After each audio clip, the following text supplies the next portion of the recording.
తర్వాత మళ్లీ మనుషులు చంద్రుడి మీదికి వెళ్లడానికి ప్రపంచ దేశాలు పోటీ పడుతున్నాయి. అసలిప్పుడెందుకు? ఈ కొత్త అంతరిక్ష పోటీ వెనుక అసలు కథేంటో చూద్దాం. ఇది కేవలం సైన్స్ గురించి మాత్రమే కాదు. అధికారం, వనరులు, వీటి గురించే అసలు కథ. 1972 ఈ సంవత్సరం చాలా ప్రత్యేకం. అపోలో 17 మిషన్ మనిషి చంద్రుడి మీద అడుగుపెట్టిన చివరిసారి. ఆ తర్వాత అంతే, స్టాప్. ఒక్కరంటే ఒక్కరు కూడా మళ్ళీ తిరిగి వెళ్లలేదు. అయితే అసలు ప్రశ్న ఇదే: 50 ఏళ్ల తర్వాత ఇప్పుడు హఠాత్తుగా చంద్రుడి మీదకు వెళ్లాలనే ఈ తొందరెందుకొచ్చింది? అసలు ఇన్నేళ్లపాటు ఎందుకు వెళ్లలేదు? ఈ గ్యాప్ వెనుకున్న మిస్టరీ ఏంటి? ఆ ప్రశ్నకు సమాధానం దొరకాలంటే మనం కాస్త వెనక్కి వెళ్ళాలి. మొదటి మూన్ రేస్ గురించి తెలుసుకోవాలి. అపోలో ప్రోగ్రాం వెనుక మనం వినని అసలు కథ ఇక్కడే ఉంది. చంద్రుడి మీదకు మనం పరిశోధనల కోసం, కొత్త విషయాలు తెలుసుకోవడం కోసం వెళ్లామని మనకు చెబుతుంటారు కదూ. కాని ఆలోచించండి, కేవలం ఎక్స్ప్లోరేషన్ కోసం ఏ దేశమైనా అన్నిసి $1 బిలియన్ ఖర్చు పెడుతుందా? ఛాన్సే లేదు. అసలు కారణమది కానే కాదు. అయితే అసలు కారణమేంటంటే కోల్డ్ వార్, ప్రచ్ఛన్న యుద్ధం. అప్పటి ప్రెసిడెంట్ జాన్ ఎఫ్ కెనడీ మాటల్లోనే వినండి: నిరంకుశత్వం కన్నా స్వేచ్ఛ గొప్పదని ప్రపంచానికి చాటి చెప్పాలి. అంటే ఏంటి? ఇది పూర్తిగా సోవియట్ యూనియన్ని దెబ్బ కొట్టడానికి వేసిన ఒక జియోపొలిటికల్ మూవ్ అన్నమాట. సైన్స్ కన్నా పాలిటిక్సే ఎక్కువ. సరే, అమెరికా చంద్రుడు మీద జెండా పాతేసింది, రేస్ గెలిచింది, సోవియట్ యూనియన్ వెనకపడిపోయింది. ఇంకేముంది? వాళ్లకు కావలసిన పొలిటికల్ పాయింట్ వచ్చేసింది. దాంతో ఇంట్రెస్ట్ పోయింది, మిషన్లు ఆపేశారు. అందుకే ఈ 50 ఏళ్ల గ్యాప్. మరిప్పుడెందుకు మళ్ళీ ఈ హడావిడి? ఎందుకంటే హిస్టరీ రిపీట్స్ ఇట్సెల్ఫ్. చరిత్ర మళ్లీ రిపీట్ అవుతోంది. చంద్రుడి మీదకు వెళ్లడానికి సరికొత్త కారణం దొరికింది. ఇక్కడే ఉంది అసలు ట్విస్ట్. అప్పుడు రేసుకి కారణం సోవియట్ యూనియన్ అయితే, ఇప్పుడు రేసుకి కారణం చైనా. అవును, చైనా చంద్రుడి మీదకు దూసుకెళ్తుండటమే అమెరికాను మళ్లీ పోటీలోకి లాగింది. సో ఈ కొత్త ప్రోగ్రాంకి ఒక అద్భుతమైన పేరు పెట్టారు: ఆర్టెమిస్ ప్రోగ్రాం. మనుషుల్ని మళ్లీ చంద్రుడి మీదకు తీసుకెళ్లడమే దీని లక్ష్యం. ఆర్టెమిస్, ఈ పేరు వెనుక ఒక మంచి సింబాలిజం ఉంది.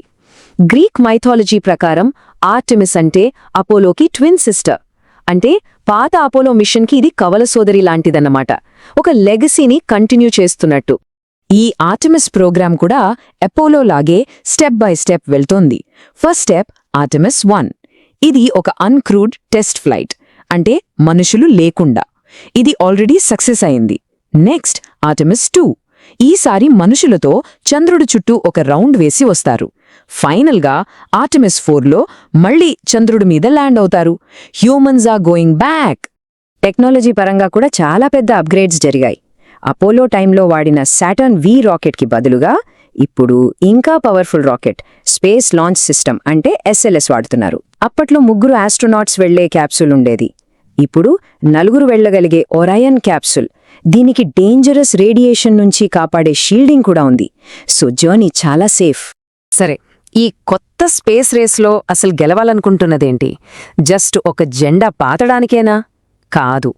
ఇది ఒక రకంగా మూన్ మీద మొదలైన కొత్త గోల్డ్ రష్. ఈ రేస్లో అందరి కళ్ళు చంద్రుడి సౌత్ పోల్ మీదే ఉన్నాయి. ఎందుకంటే అక్కడ కొన్ని స్పెషల్ క్రేటర్స్ అంటే బిలాలు ఉన్నాయి. అవి ఎంత లోతుగా ఉంటాయంటే వాటి అడుగున సూర్యరశ్మి ఎప్పటికీ పడదు. లక్షల ఏళ్లుగా చీకట్లోనే ఉన్నాయి. అందుకే వాటిని కోల్డ్ ట్రాప్స్ అంటారు. ఆ చీకటి, చల్లని బిలాల్లో ఏముందనుకుంటున్నారు? నీరు, గడ్డకట్టిన రూపంలో వాటర్ ఐస్. చంద్రుడి మీద నీరు దొరకడమంటే మాటలు కాదు, అది మొత్తం ఆటనే మార్చేస్తుంది. ఎందుకంటే ఆ నీటిని తాగొచ్చు, దాన్నించి శ్వాస కోసం ఆక్సిజన్ తయారు చేయొచ్చు. అన్నిటికంటే ముఖ్యంగా దాన్ని హైడ్రోజన్, ఆక్సిజన్గా విడగొట్టి రాకెట్ ఫ్యూయల్గా మార్చొచ్చు. అంటే చంద్రుడు ఫ్యూచర్లో మార్స్కి వెళ్లాలన్నా, ఇంకెక్కడికి వెళ్లాలన్నా ఒక ఫ్యూయల్ స్టేషన్లాగా పనిచేస్తాడనమాట.